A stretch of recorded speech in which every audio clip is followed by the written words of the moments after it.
Airbnb Yeah. regulation definitively falls in that because people are upset either way. You have the people who are um, the hosts who are like, I can't believe you're hurting my ability to generate income. Then you have the Mm-hmm. people who are the residents who hate Airbnb who are like, I can't believe you didn't ban everything.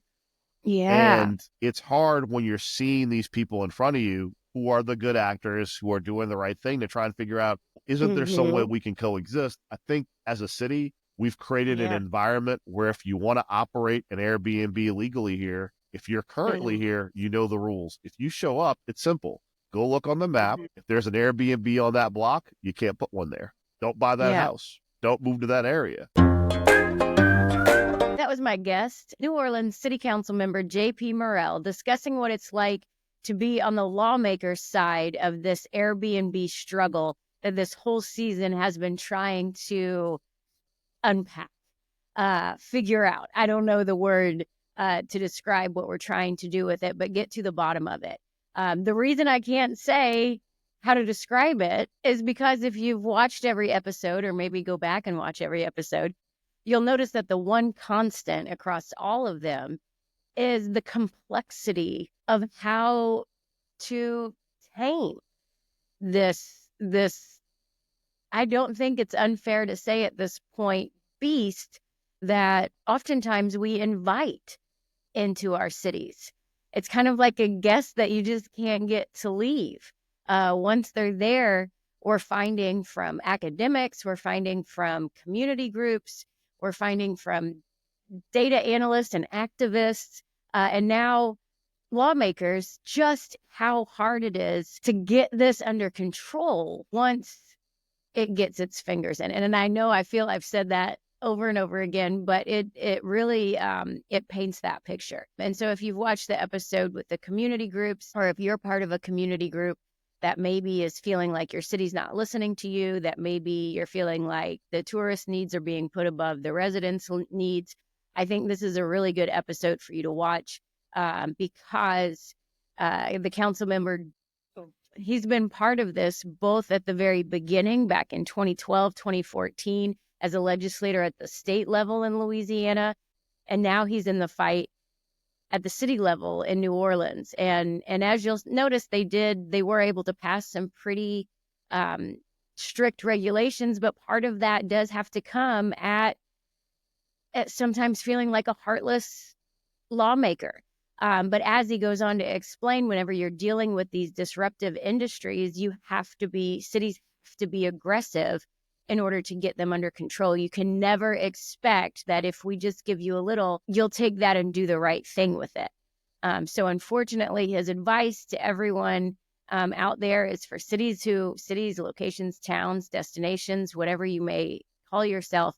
If you haven't let Airbnb in yet, his advice is don't let them in. And if you really want to, see if you already have some things on the books, maybe some bed and breakfast regulations on the books that you can put in there before they come in. Because as we've seen across the board, what we do know is once they're in, it is so hard to get them out. Don't worry, tourists, he has some advice for you as well, as all my guests do. But I really just thought that the council member was a great way to tie up the whole season on Airbnbs. I would say short-term rentals. It started out being a season on short-term rentals, but we quickly found out that there's essentially one really bad actor that give all the other short-term rentals a bad name. So I'm going to stop saying short-term rental, and I'm going to just specifically look at Airbnb, because what we have found out is it really does come down to the way that they do business, the way that and the destruction that they kind of leave in their wake, without seemingly a thought or a care behind them. But the council member really does wrap up. We know that at the end of the day, it is going to come down to regulation. It is going to come down to enforcement. So that's why I wanted to get his input on it, so that we can get this other side, when I know that as residents, sometimes we feel like our city's abandoning us. We feel like our city doesn't care. But he really gives that other version. And the fact is hopefully they do really care. But their hands are often being tied at other levels as well. So it's going to take a unified effort. It's going to take a little bit of work on the side of the tourists themselves, although if you've watched the whole season, several of the episodes point out you don't have to give up staying in a short-term rental. Just maybe be a little bit more mindful when you're booking it, maybe be a little bit more responsible, do a little bit more homework when you're doing it, and maybe look for other options outside of just the quick and easy Airbnb website, because boy, they make it easy, don't they, to be a host and a guest. So if you haven't watched the other episodes and you are interested in how Airbnbs are kind of shaping, displacing, disrupting communities, go ahead and do a listen to the rest of the episodes up until now. And for anyone out there, for any communities or residents out there who are trying to figure out how to get a handle on Airbnb, I think you'll find this episode very informative. So with all of that being said, please enjoy the latest episode of You're a Tourist with New Orleans City Council member JP Morrell.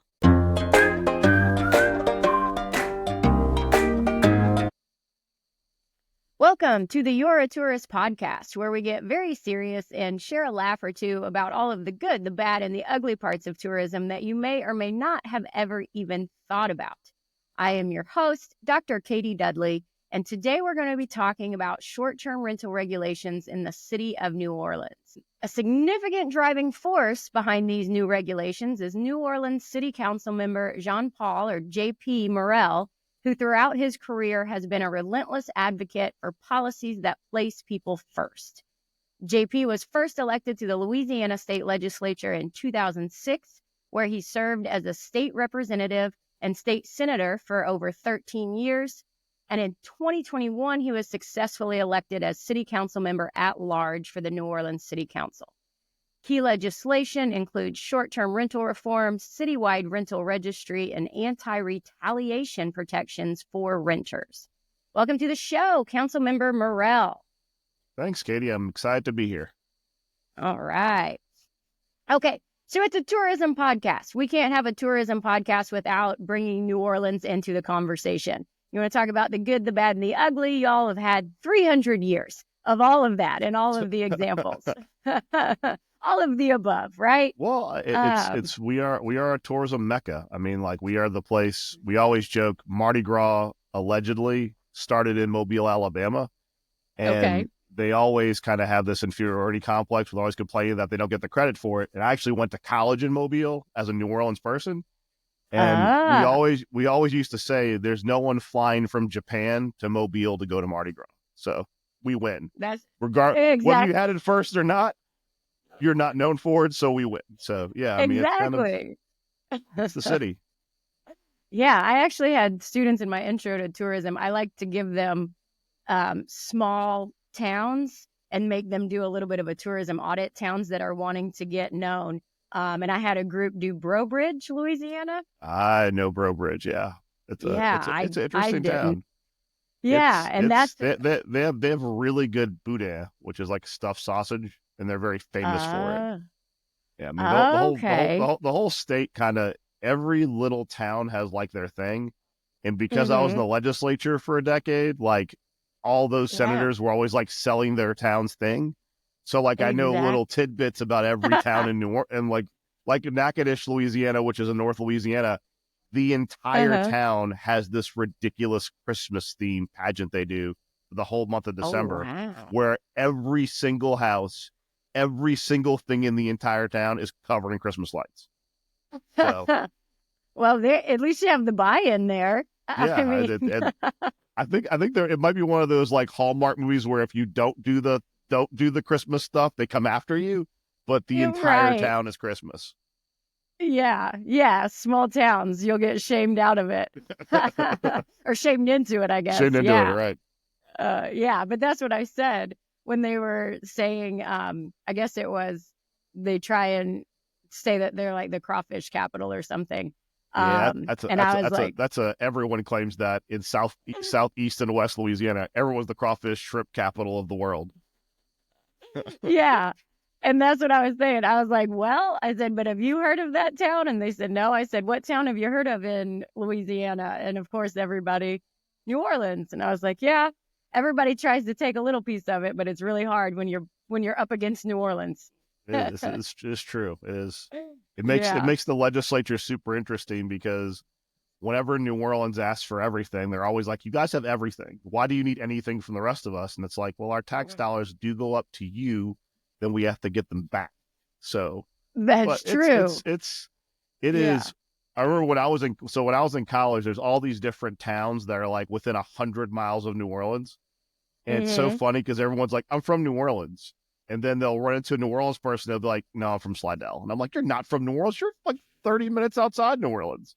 And it's like they're like, "Oh, well, no one knows where New Orleans is, so that's what I say because it's easier to do that than to try and go through it."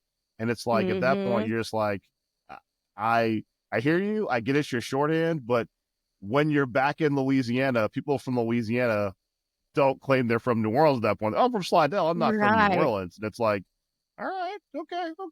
Yeah. So, Yeah. Know your audience outside of the that's right. state. You can claim it. Exactly. Yeah. Okay, so we're going to dive into some of the restrict or regulations, all of that kind of stuff here in a bit. Um, but again, New Orleans is at the forefront of a lot of tourism conversations, and I do think it's interesting in the short-term rental one because as an outsider, kind of just keeping tabs on I guess the rumblings that there might be problems with short-term rentals several years ago.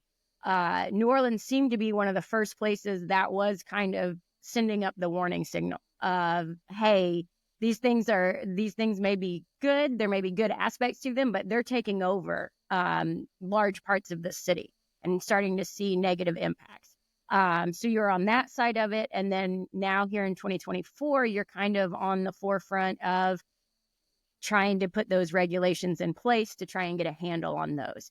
Um, and the other part in between that I find so interesting with that is you also, being one of the leaders in this, have now firsthand experience on how it might not be always so easy just to put the regulations in place. You had some challenges, some barriers to get where you are right now. So could you just kind of kick us off with talking about that? Well, I mean, first off, like, so in 2012, 2014, when New Orleans under Mayor Mitch Landrieu first decided to go into short-term rentals, it's ironic. The other at-large council member, Helena Moreno, we both were in the legislature. We both penned op-eds saying, "Don't do it." Don't Okay. even open the door. And that's because in our respective roles as legislators, we have been in contact with people from like San Francisco who were like, "This was a terrible idea. If you open this Pandora's box, it will explode in your face." And so there was a huge public debate Oh, on whether we should do it at all. And at the time, the city was in kind of desperate need of revenue. And at that time, the council and the mayor had said, "Well, listen, if they're going to agree to collect hotel motel tax like the hotels do, and we're guaranteed mhm. that revenue, we're going to open the door." And so they opened the door. And I think the problem from the onset is that the platforms wrote the law at that time. So they wrote the law Mm, with a lot of loopholes as far as enforcement regulation, as far as what happens to a bad actor, how much comedy the platform has. And it was very written, very laissez faire. And what that led to, and that was in gotcha. 14, I was still a legislator. As a resident and as a legislator, you kind of saw the Mhm. wheels to come off the car very quickly because you had a combination of a lot. I would say probably more than 75% at the time of people pursuing Okay. short term rentals were investors who would buy a home then short term rental it in the city. So you had Ah, people that were good actors, I would say, the ones who are like, "I'm renting the room, I'm renting the back house, whatever." You had those mhm. people, but simultaneously you had like a descent from northeastern United States of investment because realize Oh, the average cost of a home at the time in New Orleans was about $250,000. For a New okay. York Okay. investor, that's like a one bedroom apartment. So Right. if you were an investment group and there were lots of little like brokerages and hedge funds, they're like, "Hey, I'll buy up a block." And what you saw in the real estate market, which got very volatile, is you had people trying to buy houses competing against people who were buying houses sight unseen and outbidding them. And that's really where like Okay. the first groundswell of opposition for people was mainly people selling houses thought it was fantastic. You could sell your house in 16 seconds. But for new home Right. buyers, it became an issue. For property taxes, it became an issue really Mm, quickly. Because as houses and neighborhoods were being bought for 20, 30, 40, 100 grand more than their asking price, every neighbor's right. property tax shot up. So that was phase one. That was the first wave. The second issue that Mm-hmm. came up was with the lax regulation, you started to see neighborhoods where they would have perennial bad actors and they would Mm-hmm. reach out to try and say, could you come regulate this person? And it's important to note these are all kind of like the little intricacies. The mayor's Mm-hmm. first head of the short term rental office enforcement division was a former local Airbnb executive. Okay. So there We've got was some no issues there. right. So there was no enforcement. And so Yeah. that was kind of like that was where it was at its peak of bad.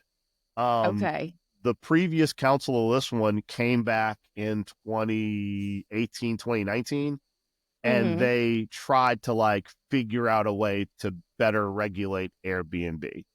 And there were a lot of improvements in there. I don't think they really went far enough. They talked about how like putting more fines, putting more accountability for the individuals who are renting the property.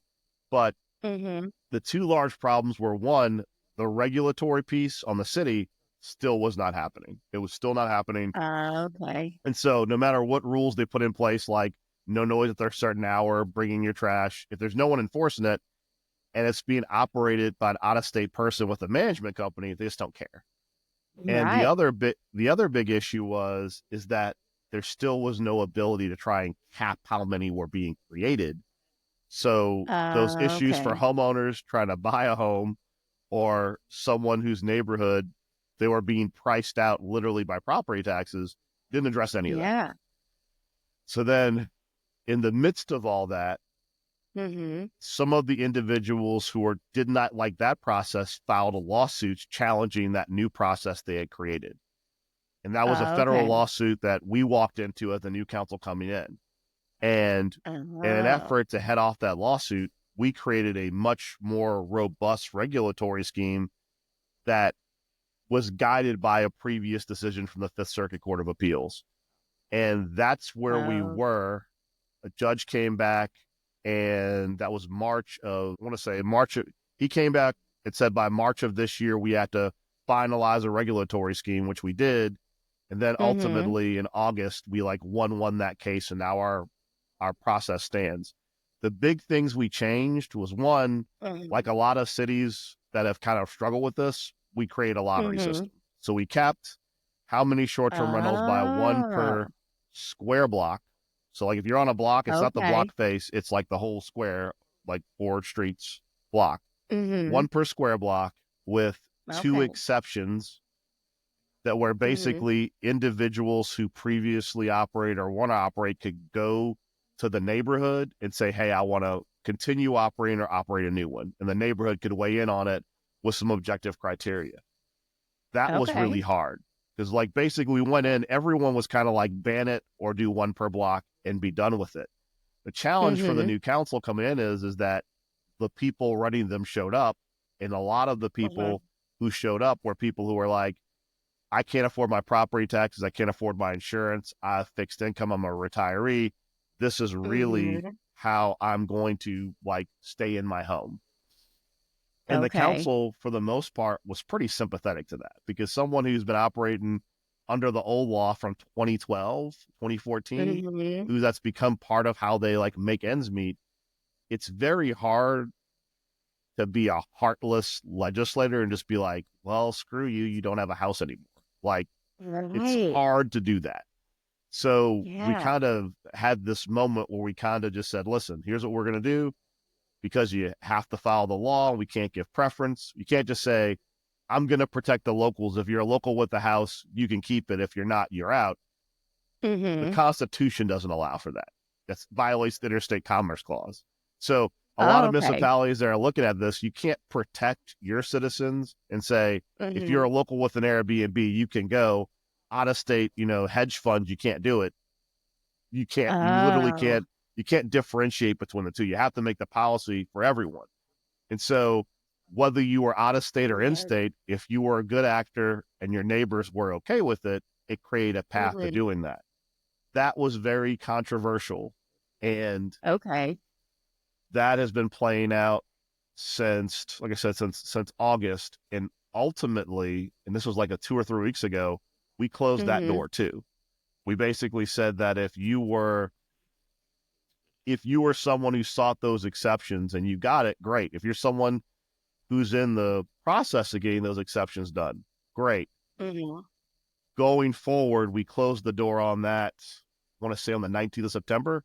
So now there's no more Okay. exceptions at all. So in the city of New Orleans, it's one Gotcha. per square block. And that's where it is.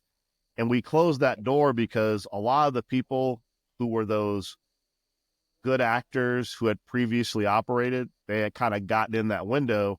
And we started to Mhm. notice there were a lot of new home purchasers who were now applying for that exception. And so rather than it being Okay. like a real exception, it had sort of just Mhm. become people thinking, well, if there's one Airbnb on that block and I can buy an investment property there and meet the rules, I can go expand Airbnbs. And the goal was really to try and like curtail the sheer amount of them. The other Yeah. big thing we did, which we're still finishing up, and it's really controversial. I know New York's done it, and Boston, some other folk have done it, is we've got a Mhm. platform accountability piece. So for those of you who don't Oh, follow good. Yeah. regulation, like right now, there's no obligation from the platforms to check to make sure that an Airbnb really has a license at all. And so what Jesus. happens is Yeah. that people illegally operate an Airbnb or VRBO, and we have to Mhm. have city officials verify it's illegal, and then they pull it down. But there's nothing that Mhm. prevents that same person from relisting it again. Because the reality is the amount of money you could make from renting it, we're capped at the state level on how much we can charge in fines. If the Okay. fines don't raise above the level of profit, it's like a cost of doing business if you're caught. So Exactly. all of our Airbnbs, they all have a license. And so what other cities have done and what we're trying to do as well is say, listen, rather before you list this property, check and make sure they have a license. And for the most part, all of the platforms except for Airbnb are like, as long as you make that process seamless, we'll do it. Airbnb Yeah. does not like that.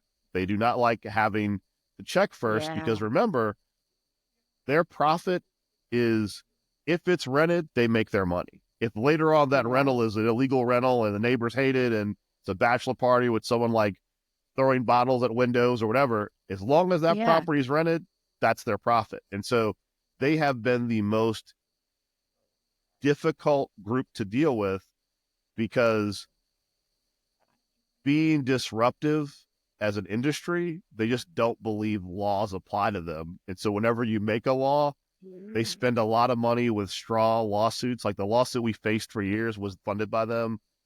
They spend a lot Mm. of effort trying to encourage people to try and like bend break the law or try to like force policymakers to kind of bend to their will. And it's just Yeah.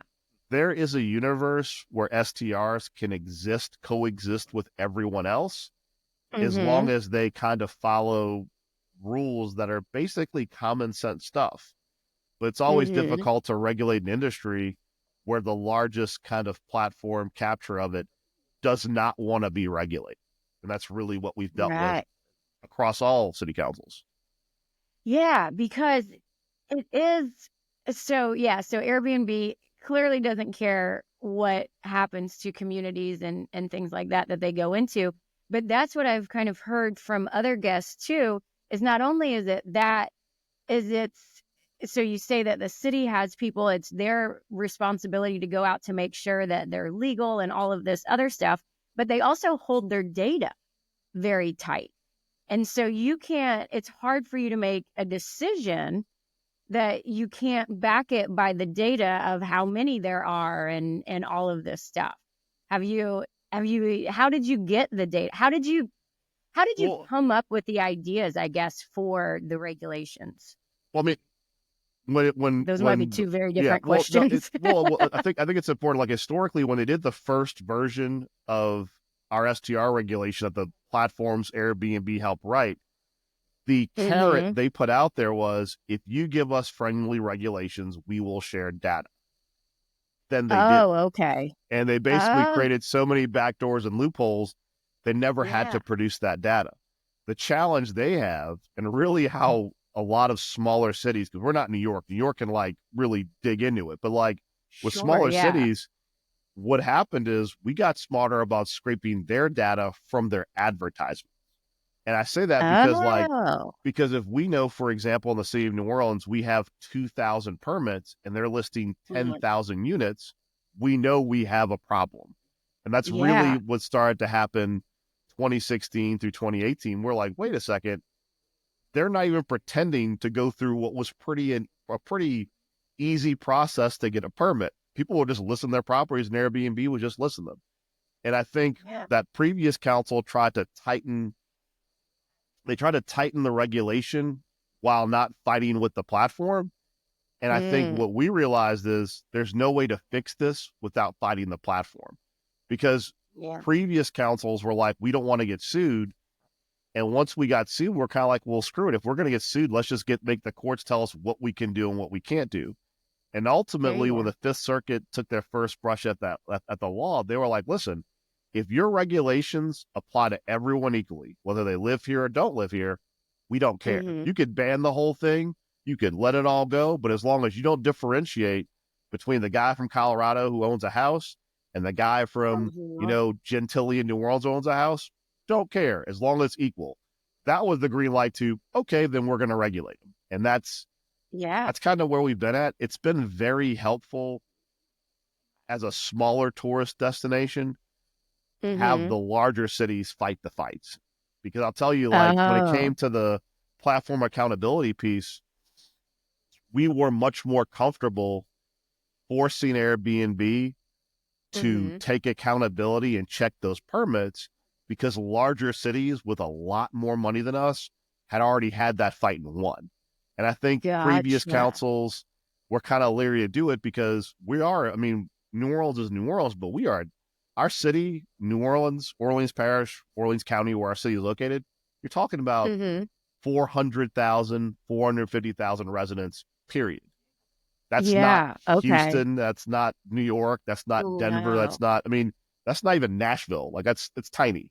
So Yeah. when we have to deal with the prospect of being the first out the gate to litigate something against a multi-billion-dollar company that's Mm-hmm. international, it's kind of daunting, but we have been very, lucky in that right around when we pick those fights, usually it's around the Mm-hmm. same time someone else larger picked it and won the lawsuit.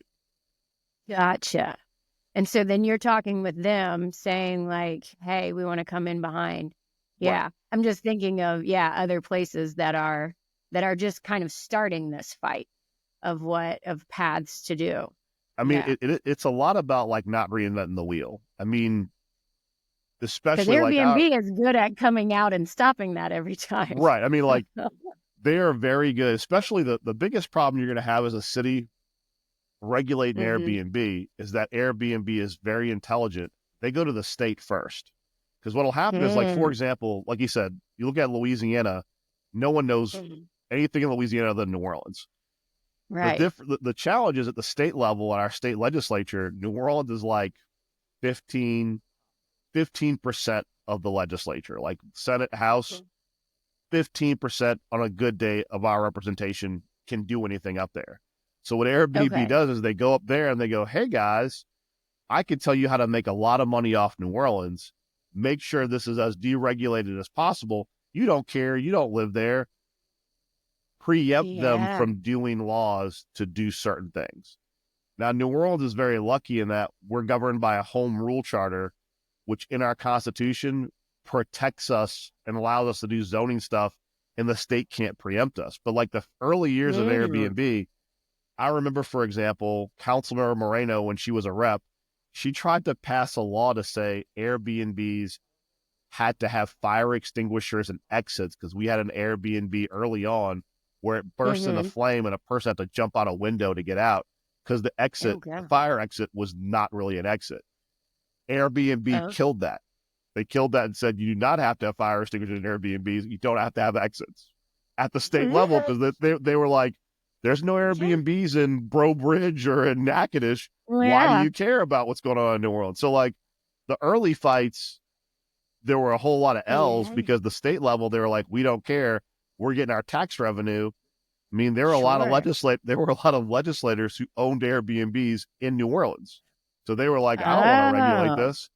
But as time went on and as the city kind of figured out what we could do that they couldn't preempt on, that's when regulation really kicked in. But I say that because if you're a small town in Florida, for example, or a small town Mm-hmm. in any of these really attractive states, you really have to watch what your legislature is doing because before you even have an Airbnb problem, Airbnb might have already carved out protections for themselves Mm-hmm. that kind of come to your town and kind of have their way with you before you even get Yeah. there. And so I would encourage people, one, if you're a new town looking at this problem, one, make sure that you are doing a really good job of monitoring what your legislature is already preempting you from doing. And two, don't start by opening the gates. You should start with a funnel Mhm. and just say, before we let Airbnb come to our town, I mean, the smartest cities have already passed Airbnb regulations even before they showed up.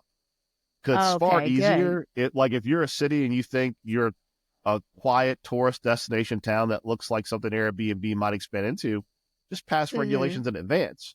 Because it's much harder for them to undo what you've done than control Mm-hmm. what you do.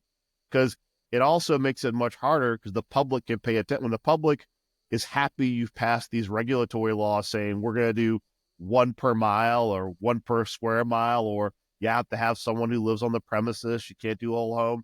When you do all that stuff in Mm-hmm. advance and they show up, you could say, feel free to play in our town.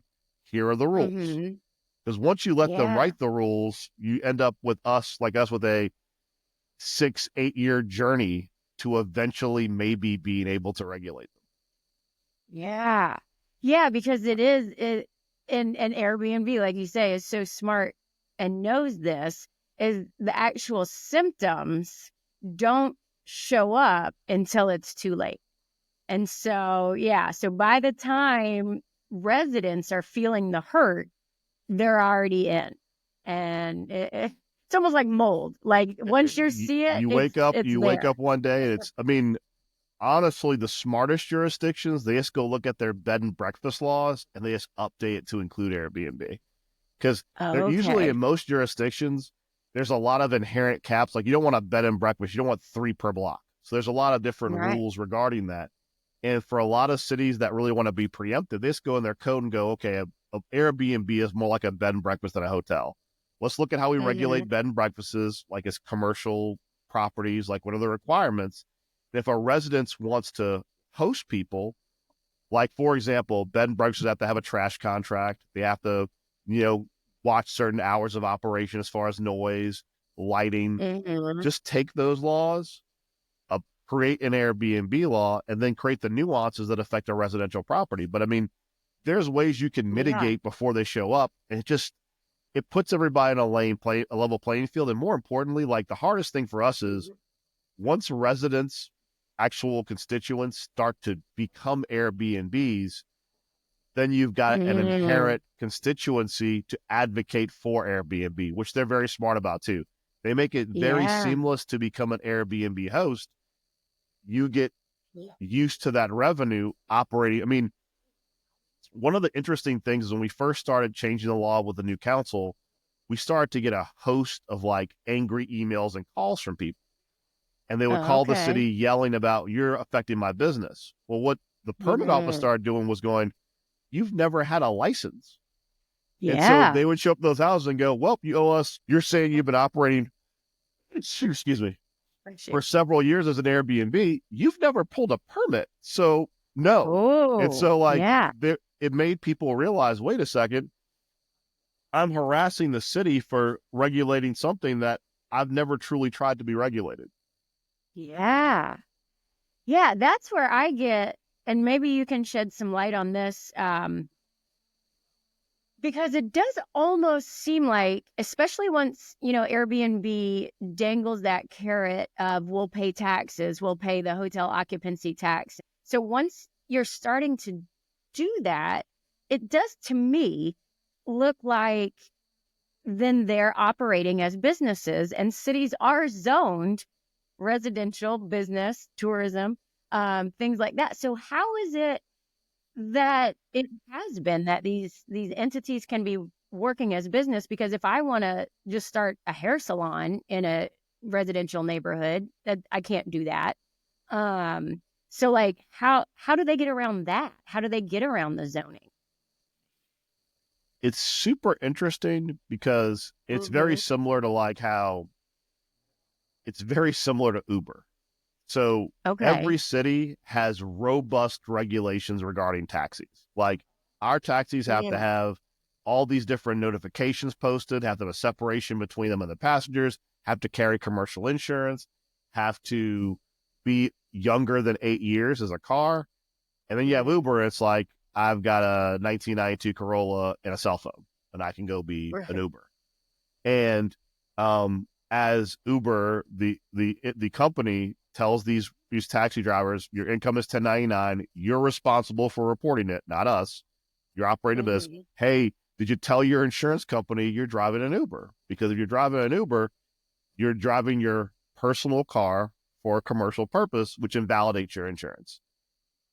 There's Okay. this inherent kind of process where, like, if you're operating an Airbnb, you tell your homeowner's insurance you've got an Airbnb, because when a homeowner when an insurance company is writing your policy, it's like they care about what kind of dog you have when you have your homeowner's insurance. Okay. Okay. An insurance company would love to know you have random people living in a house, and that those people, you don't know who they are, you have no background on who they are or what they might do to the house.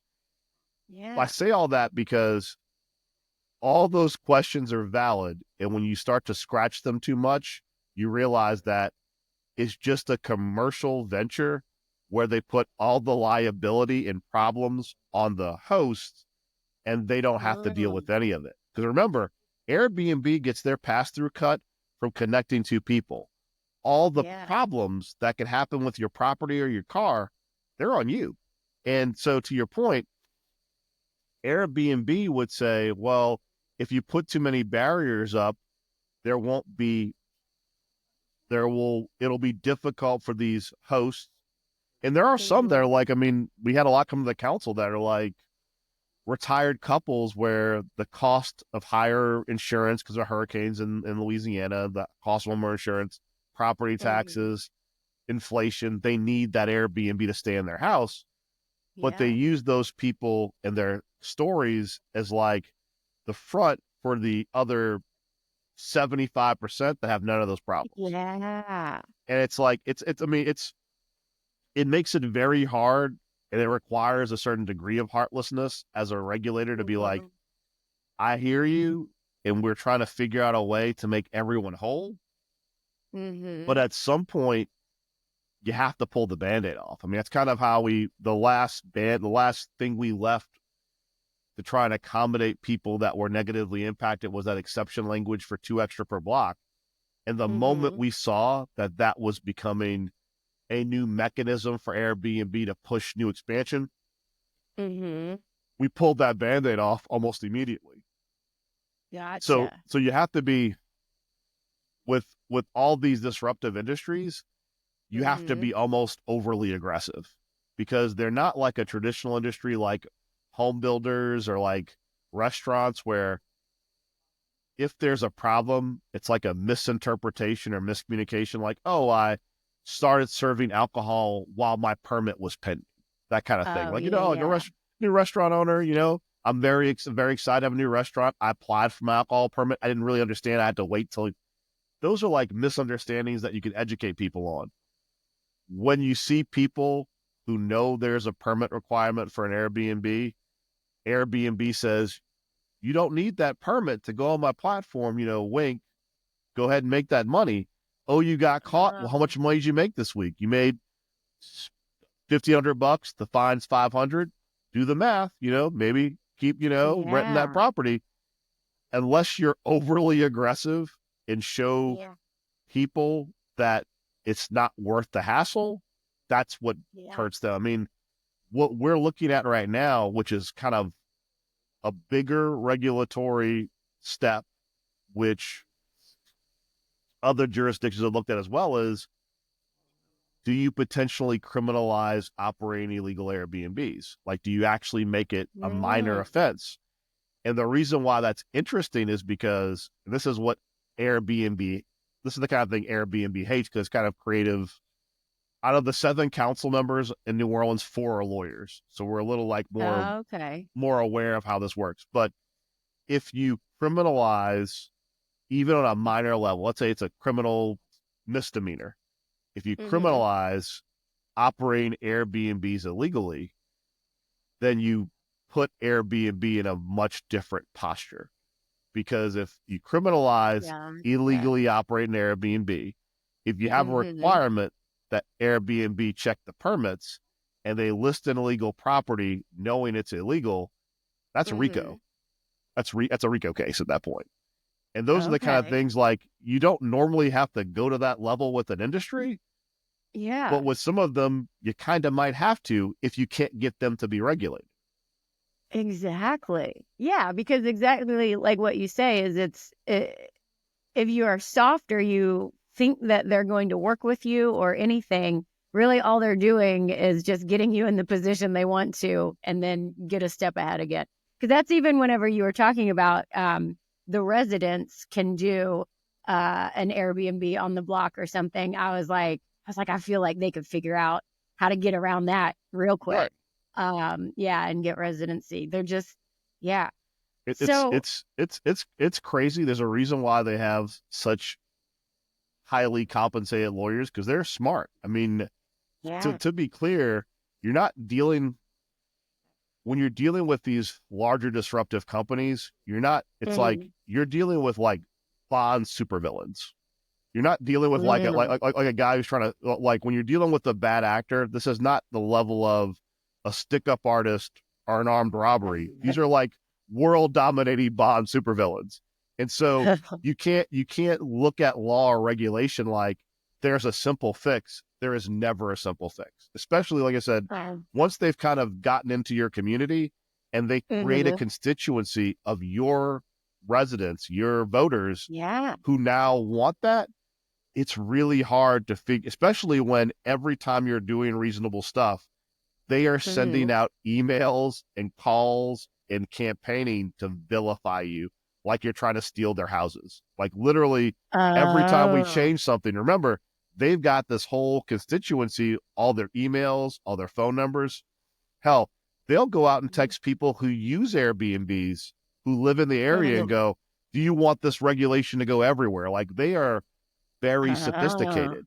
And it really becomes an environment where you have to, a lot of local elected officials on the city level, in order to get your job done, you often have to say, I'm going to have to do the hard thing and hope that people understand why I'm doing it and hope it ends well. Airbnb Yeah. regulation definitively falls in that because people are upset either way. You have the people who are um, the hosts who are like, I can't believe you're hurting my ability to generate income. Then you have the Mhm. people who are the residents who hate Airbnb who are like, I can't believe you didn't ban everything. Yeah. And it's hard when you're seeing these people in front of you who are the good actors who are doing the right thing to try and figure out, well, isn't there some way Mhm. we can coexist? I think as a city, we've created an Yeah. environment where if you want to operate an Airbnb legally here, if you're currently Mhm. here, you know the rules. If you show up, it's simple. Go look on the map. Mhm. If there's an Airbnb on that block, you can't put one there. Don't buy that Yeah. house. Don't move to that area. It's just, Yeah. and for those people who lost the lottery or who do not have the ability, because we ended exceptions, there's Mhm. always the option of long term renters. Because Right. most of the people that operate Airbnbs, it's always sold as like you operate, you give away that room that you're not using in your house. Yeah. For a lot of these people, it's usually a separate apartment unit. And we have a housing Mm. crisis in the city. you can make a profit renting it as a long-term rental. You can absolutely do that. It's more of a Right. hassle because you have a Mm. contractual relationship with somebody, but there's a there is a lane you can be in to still make ends meet. It's just a little Mm-hmm. more hassle. So for a Right. lot of us, we're kind of like, listen, if you didn't make this criteria, if you missed the window, go rent to a renter. You can always rent to a renter. Yeah.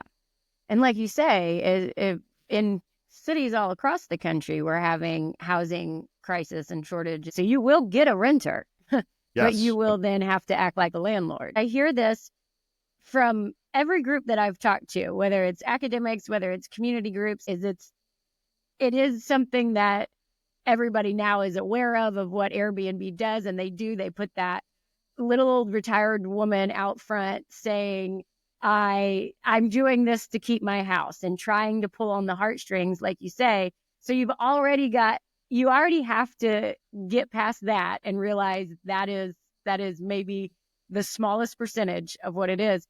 But it's also Airbnb. This is where I think of when you say the Bond villain, is because it's like they created that need. Because, like you say, they go in and they buy up.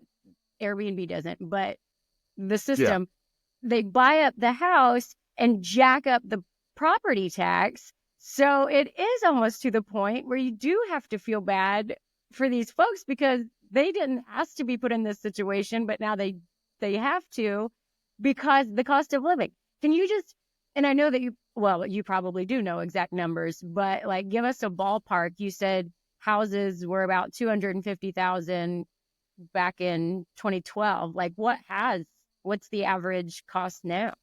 The average cost for let's say, I'm using very broad numbers. So let's say Yeah. pre Airbnb 2012, 2014, we were a very affordable city to get a first time home. You're talking about $250,000 to get into like a 2, 3 bedroom house, 1 or 2 baths, good starter home. Mhm. I would say right now you're looking at that's probably $100,000 to $125,000 higher now. Um, the Whoa. the bubble is sort of because of a lot of other pressures. Now Mhm. that now that homeowner insurance has gone so high, Mm. it has made more properties available on the market. Um, we've had more houses being built, not quite at the level that it should be, but like so, I would say we might be Mhm. around 350 now. But at the height of Airbnb, you could the houses were looking at $400,000 for a house that used to be 250. And so think about that for property tax wise. Yeah. On average, you're talking about a 50 to 75% increase in your property tax.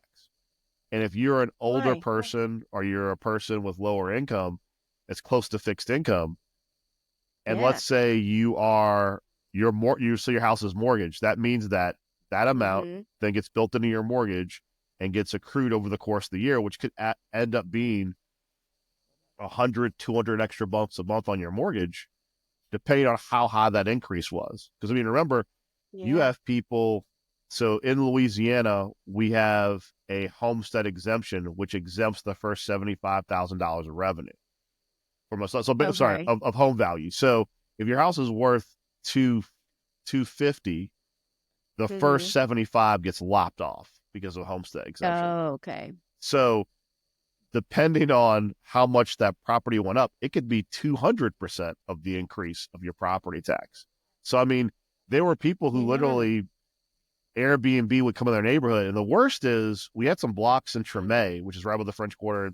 The HBO Mhm. show Treme is about Treme. Mhm.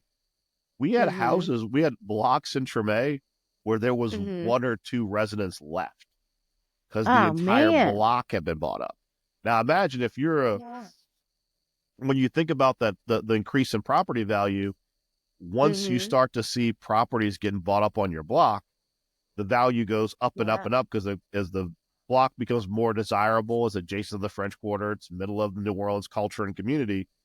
It's just it Mhm. accrues. Plus, on top of that, your quality of life goes to crap because you literally have no neighbors. You kind of have bachelor Right. parties and bachelorette parties, and depending on the size of the property and where it's located, one could argue that depending on the neighborhood you're in, if you're a Mhm. more residential neighborhood away from the city center, you're more likely to get that person who's visiting their kids in Tulane. If you're Sure. near where people want to go to party, you get the Mm-hmm. people who are there to party. And so the Yeah. neighborhoods that got wrecked the most were the ones closest to the French Quarter, close to the CBD, closest to the bars. Those were the ones Yeah. where you really started to see. Then we have this is like a crazier but newer development.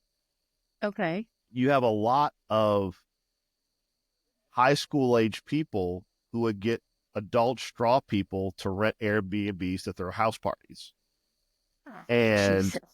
that has been complete chaos because when you have a bunch of teenagers in someone's Airbnb house and you have Yeah. fights, we've had shootings just because, like, Oh, rival God. high schools or whatever. And Mm-hmm. it's one of these things where Airbnb, first you have the person who is the owner of the house, who Airbnb is the one facilitating that rental. Airbnb Okay. isn't doing much to make sure that this property is not being used for a bad purpose. And Yeah. that if Airbnb did its job, it would require verification with driver's license, verifications with credit cards, doing those things to curb that. They don't, because Yeah. they just want to rent that property for a night. It's Yeah. crazy. But I mean, these are all like the little things that, like, they kind of prop up as different challenges to regulation. But as a new city, when you Mm-hmm. hear Airbnb coming in and going, hey, you're gonna let your residents make a little extra money by renting a bedroom. It's like, it sounds great, but Yeah. they have years of experience kind of coming in and like cracking open communities for profit. If Mm-hmm. you don't do your homework to see what they've been doing, it's very easy just to see their advertising. Yeah. Yeah. And like you say, especially smaller mid-sized cities like that, it is hard when you see that carrot out there, of the money to say, yeah, like, what's the big deal? We've got the money, we can get a little shot in the arm, which is a lot of what tourism, a lot of places who don't have well-developed tourism will say. They want to bring tourism in general in because tourism can give a quick shot to the economy. And then they think with tourism, short-term rentals, Airbnbs can help expedite that. But it's just, yeah, because that's what I want to talk a little bit about. I think I'm probably in this thought gonna again ask about three questions, but Right. we'll see. You can dissect them. Because you talk about the Treme, you talk about the areas right around the very touristy areas like the French Quarter. So we do have on one side, a lot of people will say, if you put in these regulations, if you put in stuff, it will hurt tourism, right? Which is just blasphemy in some places. How dare you ever do anything to hurt tourism? Um, but then on the other side of it, New Orleans is a popular tourism destination because of its diversity, because of its culture, because of this. And then we know that a lot of the people who live in these areas are the service workers who are within walking distance of that. So can you just kind of talk to almost like the human side? Like what is almost the aftermath of what happened when these neighborhoods kind of got cleared out for Well, Airbnbs? I'll start from like the end of your question backwards. The service people are Perfect. the people who got screwed the most, because almost Oh, all of them, when you start to see traditional landlords convert to Airbnbs, those mm-hmm. service workers got pushed further and further away from the Mm, general hub where they work. Public transit in New Orleans is okay. It's not like it is in other major cities. It's not the best. mm-hmm. And so it became very difficult. New Orleans East, which is the eastern part of the city, it is kind of where a lot of housing, which is affordable, still exists. It Okay. requires, probably on public transit, anywhere from a half an hour to an hour to get to the central corridor, hopping multiple Jeez. buses, which is which is Yeah. which considering that's only probably 3, 4, 5, 6 miles out, that's kind of a long time. Yeah. Um, so a lot of service industry folk got priced out of the entire hub because their units became short term rentals. Mm. I would say honestly, it's been super interesting. The entire tourism industry, except for portion of bars and restaurants, they all kind of universally hate Airbnbs. Um, Oh, okay. I'll Okay. tell you, one, for the larger restaurants and larger bars, they're like, I can't get my workers here, and people are quitting because they can't come to work anymore. The hotels and Oh, motels, they've always hated Airbnb. That's just kind of like they're like their sure. natural enemies. What I will say, which has Yeah. been super interesting, is when you look at hotel development, what you've seen in cities like ours, I think is kind of the I would argue kind of like the antidote to the Airbnb addiction, is that hotel Hmm. development has changed. There are a lot of people Oh. developing smaller boutique hotels that allow for Hmm. multiple rooms in an apartment like environment to try and replicate an Airbnb with additional amenities. But what that does Okay. for an Airbnb is most people get an Airbnb. I mean, some get it for the ambiance and culture. Most get an Hmm. Airbnb because they don't want to rent 4 hotel rooms because there's so many people. And so they rent a Exactly. house and they can all, split the cost, live in a house. Or they have just enough people that they'd have to get 2 hotel rooms. They can't get two together, whatever. So you have these newer hotel developments, which are more apartment style. Then you've got hotels kind of vary in their offerings. I mean, you've seen kind of the growth across the country of extended stay hotels. Extended stay Oh, hotels yeah. that are mini apartments are basically the antithesis of an Airbnb, because a lot of people rent an Airbnb for a week to be in a city, and a hotel room is Hmm. cost prohibitive. Well, you've got larger extended stay hotels that are popping up on the periphery of the French Quarter, for example, now that are, you can rent Okay. it for a week. It's an apartment, and I also have security, I have parking, and I have all the amenities of a hotel, Wow. but in a non-traditional format. So as the Okay. hotels have kind of adapted the model, I will tell you, like, historically, my family and I, we've rented an Airbnb occasionally, but Hmm. as these hotels develop these new offerings, I'd rather stay there. Just Oh, because the yeah. reality is that you roll the dice with a lot of Airbnbs. Some are great, some are Mm. not great, but you want a basic level of function so that you can have kind of a predictable experience in a tourism destination. Where you're Yeah. staying is usually where you lay your head. Most people, when they Hmm. go to a different location, you want to go out, you want to go to the different attractions, you want to go eat out, you want to do all these things. Really, when you're looking at an Airbnb in those environments, it's because you don't want a traditional hotel, but you want to be near where you want to be.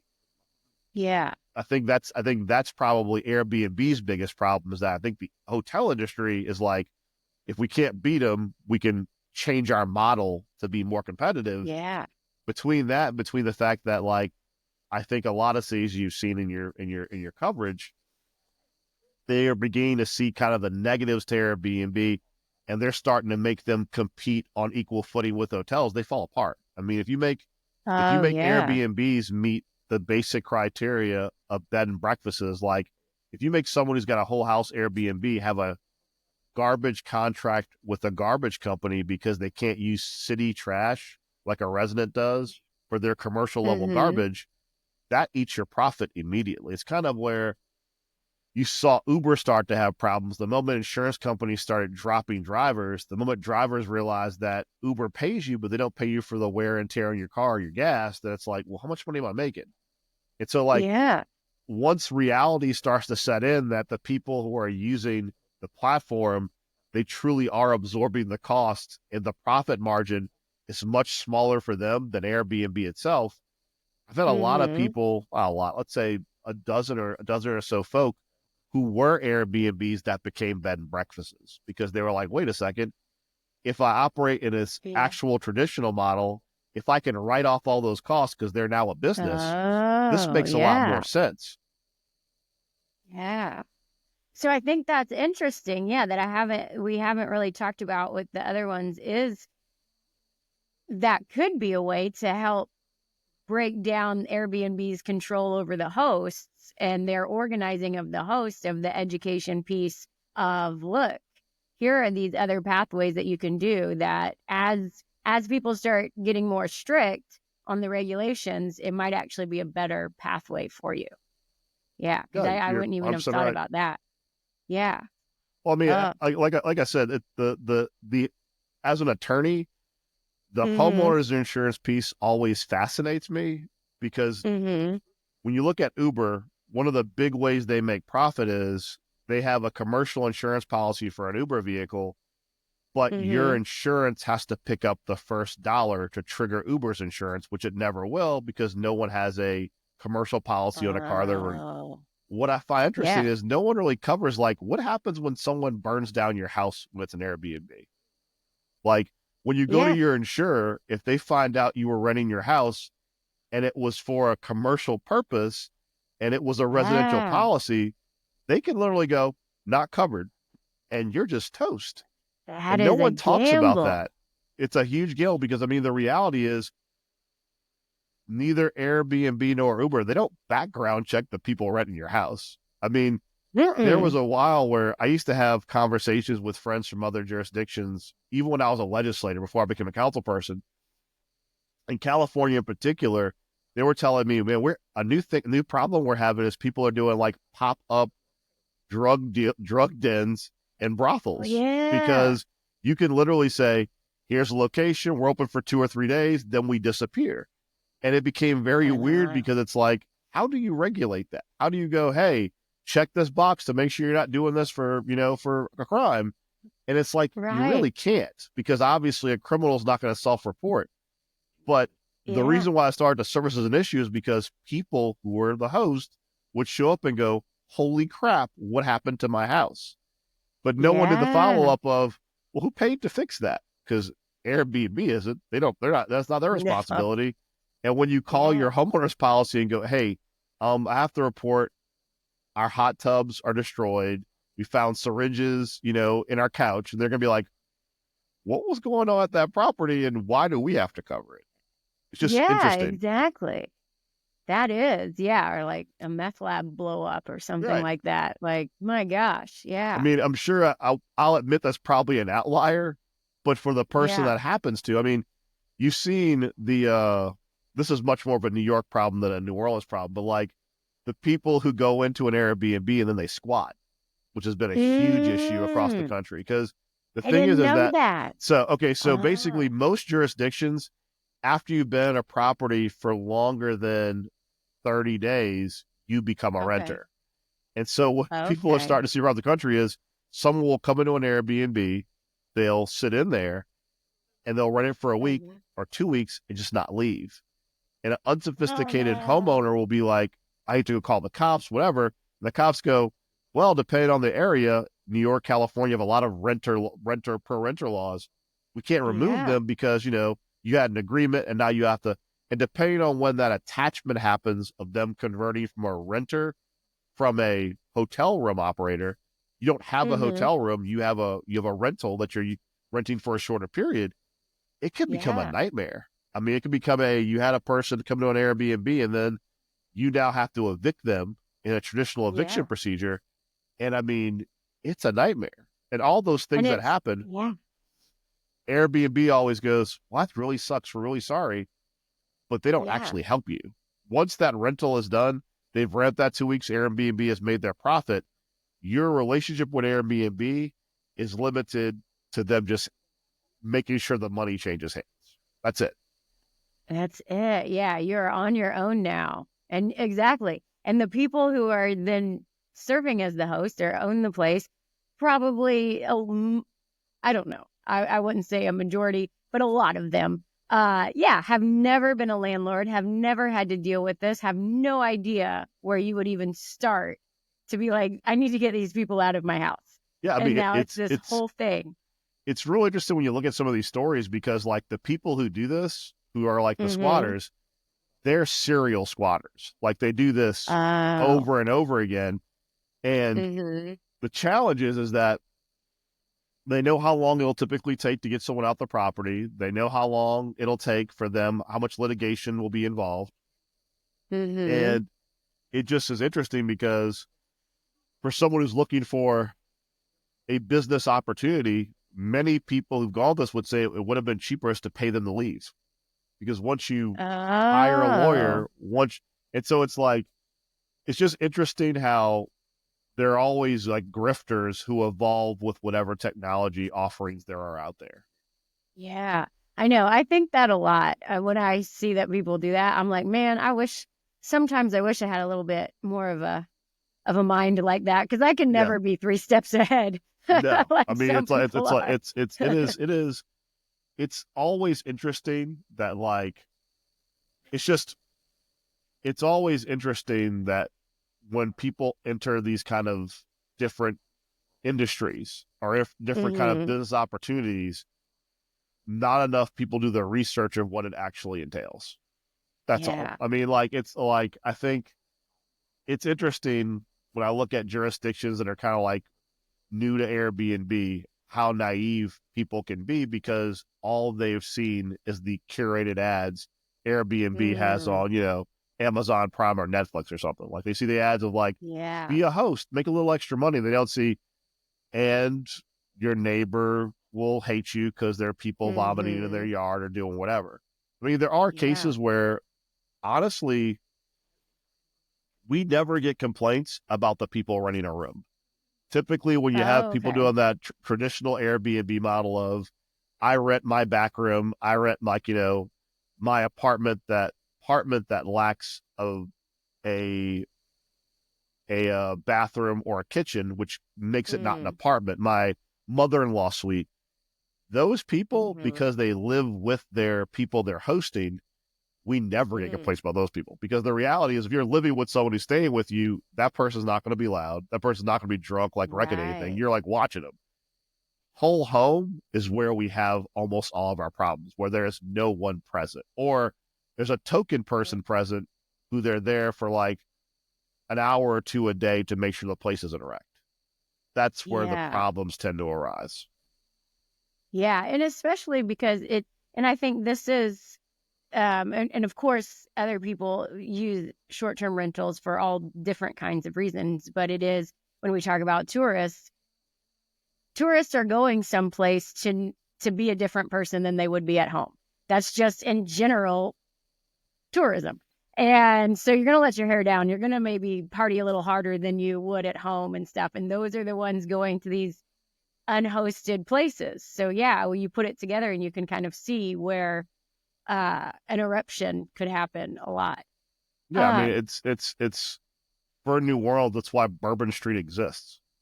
I mean, right. people Keep them literally there. come to Bourbon Street to be kind of like their best worst self. So, Mm-hmm. I mean, New Orleans is laissez bon temps roulette, the party capital of the world. It would make sense our Airbnb experience would be especially difficult because the people that are coming here, it's not like obviously we got the World War II Museum, we have a lot of art destinations, but for Mm-hmm. huge parts of the year, people are coming here to party. So when you have Right. an explosion of Airbnbs, you also have an explosion of people that are there to party. That's just kind of, I mean, Right. it's probably different if like you're in Seaside, Florida, people are there for the beach. You probably have Yeah. less people who are like wrecking stuff because they're not there to like be their best worst self. But in New Orleans, it's Mm-hmm. been a really kind of unique, awful problem. I have I have one more question, because again, somebody brought this up a while ago, and you as an elected official can speak to this. Because I had really never thought about it. So we talk about, when we talk about what happens to the neighborhoods. We talk about communities and things whenever you just have people coming and going and no one staying there.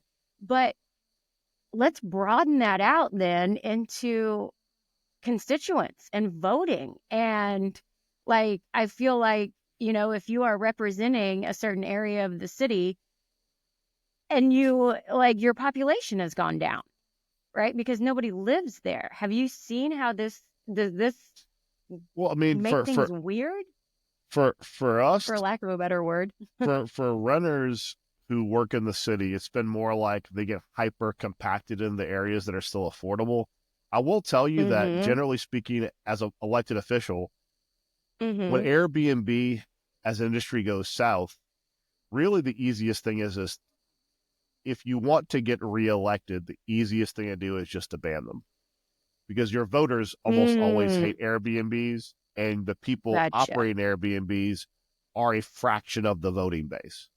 I think the difficulty as a Mm, regulator is even though the easiest thing to do and the most heartless thing to do is just to do a straight up ban, you try to Mm-hmm. figure out the way to like not negatively impact these people who did things in good faith.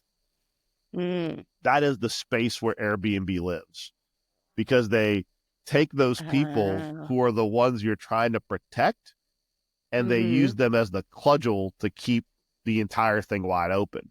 I think we ultimately were successful in like shrinking that universe and then getting rid of the Mm. exceptions and capping how many short-term rentals we have. But it's so difficult because, to your point, like constituents, if Airbnb becomes a problem in your city, everyone hates Mm-hmm. them. I mean, I would say that other than the Mm. actual hosts, 10 to 1, it was burn them all down and ban the whole city. And I mean, it makes it very Uh, hard as a regulator to have a heart, but at the end of the day, you kind of have to, yeah. because you have to do what's best for everyone and try and represent all people, not just the largest angry constituency. But it's hard. I Yeah. mean, population wise, New Orleans has had issues since Katrina with population. Our population Mm. has kind of gradually gone up because we didn't have a ridiculously high population and there's still space to grow. Our population Mm. hasn't really fluctuated, but it has Uh, changed where people are. Like there are probably more people in New Orleans East because they were mm-hmm. priced out of the central corridors of the city. So as a politician, the population between the districts may change, but the overall city population hasn't shrunk all that much. Plus, you always have older people who pass and younger people that come in. So it's always kind of in flux. Mm-hmm. Gotcha. Gotcha. All right. So I feel like we could talk about this for 3 more hours, We but you've already probably could. given It's me a lot. an hour of your time. So just to wrap things up, what I always ask all of my guests is, what advice do you have for tourists? Some guests have said boycott Airbnbs, don't stay in Airbnbs. Some guests say that's a little, we can't necessarily say that because, like you said, you're traveling with families and big groups. Sometimes it's the most obvious choice. Um, so, what are some things that tourists coming to New Orleans, and this can be short term rental Right. or otherwise, what are some things that they can do to be good guests in your home? Well, I mean, I think generally speaking, people in New Orleans are pretty forgiving of everyone having a good time. That's kind of why you come to New Orleans. I Mm. think if you're an Hmm. Airbnb guest, just don't be an asshole. It's really like really. It's just. I mean, There we go. it's like if you're coming to an Airbnb, you're in a residential area. Don't be Hmm. obnoxious. Don't mean no one's saying you have to be. It's a library, but just don't be Right. obnoxious. There are a lot. We have a tremendous amount of restaurants and bars that are scattered throughout the city, and I mean to be candid, a lot of them are residential neighborhoods, and the Airbnbs Oh. kind of keep them open. So if you are going to be in an Okay. Airbnb in a residential area, I would encourage you to go to the restaurants and bars in the area you're in so that you're putting money Mm. back into that part of the city, that part of that community to be somewhat helpful. I'm not saying don't go to Galatoire's, don't go to Commander's Palace, but maybe have Mm. breakfast at that small restaurant down the street because that restaurant supports the community where your Airbnb is. So don't just spend your Oh. money in the parts of the city which are already making lots of money. You know, if you need Yeah. to go to a drugstore to get, buy some Q-tips or something, go to the one next to the Hmm. Airbnb. Don't spend all your money in that part of the city where all the shiny things are all the time. That's helpful. Yeah. But mainly like just don't be a jerk. Don't throw your trash on the ground. Don't, you know, Yeah. urinate in someone's backyard. If you follow Right. basic rules in the city, we're very welcoming. But we have a lot of people Yeah. that don't follow that rule. They're just complete jerks when they're in neighborhoods. They're complete just morons, and that makes it hard for everybody. Yeah. Yeah. Great point. And that's what I think sometimes tourists forget when you go to these places. This is a city. People are living there. People are just trying to have their everyday lives. So act like that. Thank you so much, You're very Councilmember welcome. Morrell, for sharing so much of your experience. Is there any, if anyone wants to reach out, if anybody's kind of going through the same situation, or they can see the writing on the wall, how can they reach, or can they reach out to you The for easiest, advice, and how yeah, so? the easiest thing to do is just reach me at any of my socials. All my socials Mm. across all platforms are JP Morrell, all of them, because I Perfect. was a I was a pioneer on all those platforms, so it's super easy. Just at Oh, JP nice. Morrell, Instagram, Twitter, it's all at JP Morrell. But people tend to ask for advice or guidance. They always reach me there. It's the fastest way to reach me. Gotcha.